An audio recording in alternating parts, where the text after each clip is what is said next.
श्री परमात्मने नमः।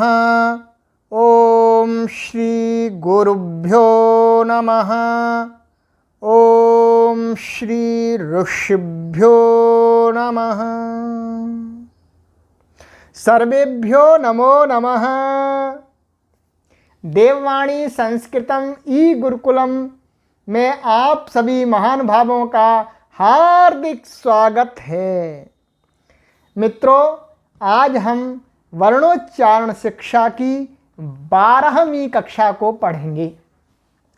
गत कक्षा में हमने शास्तालव्याः ऋटुरश्शा मूर्धन्याः और रेफो दंतमूलीय एकेशाम इन 3 सूत्रों को पढ़ा था।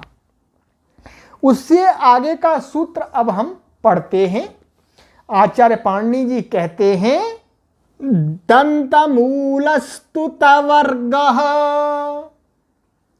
ये भी कुछ अन्य आचार्यों का मत दिखाते हैं कि जिस प्रकार से रेफ का उच्चारण कुछ आचार्य लोग दंत का मूल अर्थात ऊपर के दांतों का जो मूल है, उसकी जड़ है, वहां से करना चाहिए, वहां पर जिह्वा को स्पर्श करना चाहिए, जिह्वा के अग्रभाग को। ठीक उसी प्रकार वो लोग कहते हैं जो दूसरे आचार्य हैं कि दंतमूलस्तु तवर्गः। तवर्ग का अर्थ है त थ द ध न। इन 5 वर्णों का उच्चारण भी ऊपर के दांतों के मूल में जिह्वा के अग्रभाग को लगा करके करना चाहिए। यह दूसरे आचार्यों का मत है। इसमें आचार्य पाणिनि का मत हम आगे पढ़ेंगे अभी। तो ये सूत्र का अर्थ सरल है, कोई विशेष नहीं है। ये अन्य आचार्यों के मत का सूत्र है। अब आइएगा, इससे आगे का सूत्र हम पढ़ते हैं। आचार्य पाणिनि जी क्या कहते हैं। लिर्तुलसा दंत्याः। अब देखिएगा, लिरि वर्ण है, आपको मालूम है हिंदी में इसका प्रयोग कम है पर है तो ये लिरि हो गया। और इसके बाद में तू का अर्थ है त थ द ध न। और ला आप देख पा रहे होंगे, एक ये ला है। ये लरी और ला दोनों अलग अलग हैं जी संस्कृत में। हिंदी में आप सोचते हैं कि ल में री मिला दो तो क्या बन जाता है, लरी। नहीं, ये लरी संस्कृत में स्वतंत्र है। तो ये ला और फिर ये सा, तो सा का अर्थ है यहाँ पर ये दंत्य सकार, ये वाला। चलिए, ये सभी हलंत कर देते हैं हम। आकार को हम वैसे ही दिखला देते हैं उच्चारण की दृष्टि से। अब देखते हैं क्या कहते हैं। लिर्तुलसा दंत्याः। ये लिरि वर्ण, तवर्ग के 5 अक्षर और ला और सा। दंत्याः अर्थात इनके उच्चारण करते समय जिह्वा का जो अग्रभाग है वो कहाँ पर स्पर्श होना चाहिए, दांतों से स्पर्श होना चाहिए।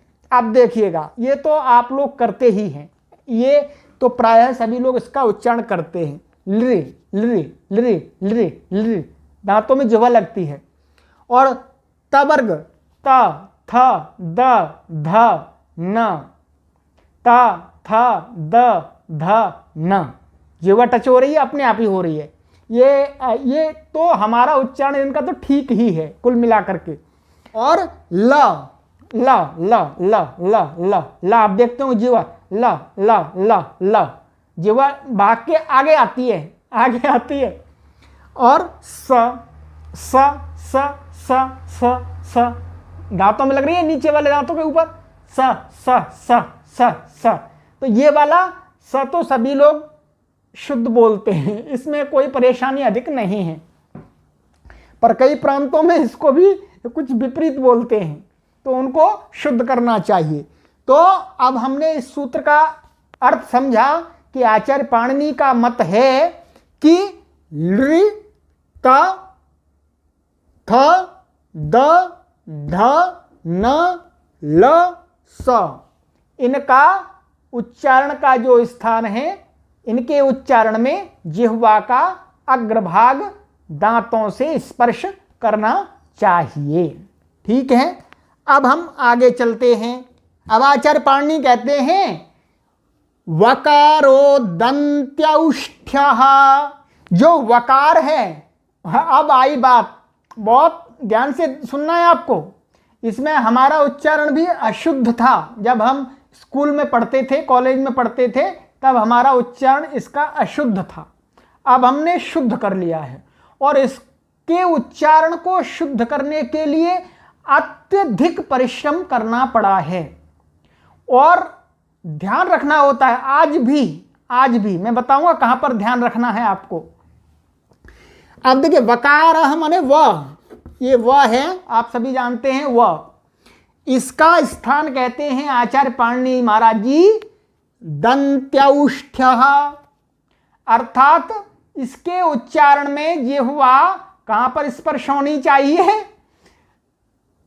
दांत और ओठ, ओष्ठ भी आने चाहिए। अब देखिएगा सही उच्चारण कैसे होता है इसका। व व व व, एक ब होता है, ब आगे आएगा प फ ब भ। हम लोग व को अधिकतर नॉर्थ इंडियन इसको व को क्या बोलते हैं? ब बोलते हैं, ये वाला बोलते हैं जो अशुद्ध है। और साउथ वाले जो लोग हैं उनका इसका उच्चारण शुद्ध है। वो नॉर्थ वालों के इसके उच्चारण पर हंसते हैं कि देखो, वो समझ जाते हैं ये उत्तर भारत का व्यक्ति है, ये उत्तर भारत का व्यक्ति है, पर उनके भी कई वर्ण अशुद्ध हैं, तो हम उनका देख करके समझ जाते हैं ये दक्षिण भारत के हमारे बंधु हैं। तो अब देखिएगा, आचार्य पाणिनि का मत है कि वकारो दंत्यौष्ठ्यः, वकारो दंत्यौष्ठ्यः, वकार का उच्चारण दांत और ओठ से जिह्वा के स्पर्श करने के पश्चात करना चाहिए। इनका स्थान ये है। तो अब ये आपको बहुत ध्यान रखना है कि वहां को वहां नहीं बोलना है, ठीक है? और वेद को वेद नहीं बोलना है, भगवद गीता को भगवद गीता नहीं बोलना है। इस प्रकार से आपके व्यवहार में अनेकों बार अशुद्धि होने का अवसर प्राप्त हो रहा है, उसको शुद्ध करना है। जहां पर वकार है वहां वकार ही बोलना है, और जहां पर बकार है वहां पर बकार ही बोलना है जी। कौन सा वाला? बकरी वाला, और ये वेद वाला, ये इशारे के लिए बताया है।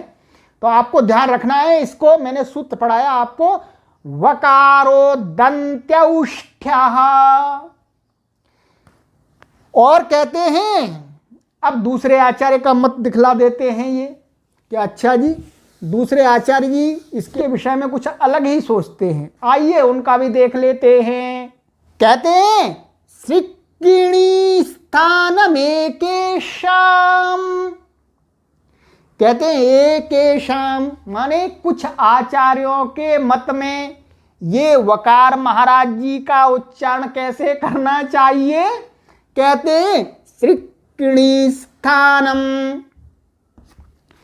सृक्किणी का अर्थ है दांत और ओष्ठों के बीच में जो स्थान है उसको सृक्किणी स्थान कहा गया है। तो इनका मानना है कि जी ना दांत से स्पर्श करना है ना ओठों से, जी भाई बीच में रखना है, जिह्वा को बीच में रख करके बोलना है। परंतु ये कुछ आचार्यों का मत है, हम वही मत को मानेंगे आचार्य पाणिनि जी महाराज जी को। परंतु इस मत को भी जान लिया कि कुछ लोगों का मत है कि वकार का उच्चारण सृक्किणी स्थान से करना चाहिए। मेरे शब्दों को ध्यान से सुनना, एक एक शब्दों को, तभी समझ में आएगी बात। नहीं तो इधर वीडियो चल रही है और उधर आप अपने कार्य में मग्न हैं। चलो गुरुजी का भी पाठ एक कान से सुन लेते हैं और दो आंखों से, दो हाथों से अपना कार्य कर लेते हैं, फिर नहीं समझ में आएगी जी कक्षा। पूरा सभी कार्यों को छोड़ करके एकाग्र मन से इन कक्षाओं को पढ़ेंगे तभी समझ में आएंगी जी, वैसे नहीं आने वाली। तो मित्रों, आज हमने इस कक्षा में इन सूत्रों को पढ़ा और इनका उच्चारण स्थान जाना, और यह भी जाना कि अन्य आचार्य लोग इन वर्णों के उच्चारण के विषय में क्या मानते हैं, वो क्या कहते हैं, यह भी जाना।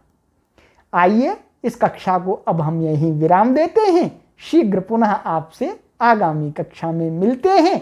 आप ध्यानपूर्वक पढ़ते रहिएगा और विद्या के प्रचार प्रसार में अपना हर प्रकार का सहयोग प्रदान करते रहिएगा।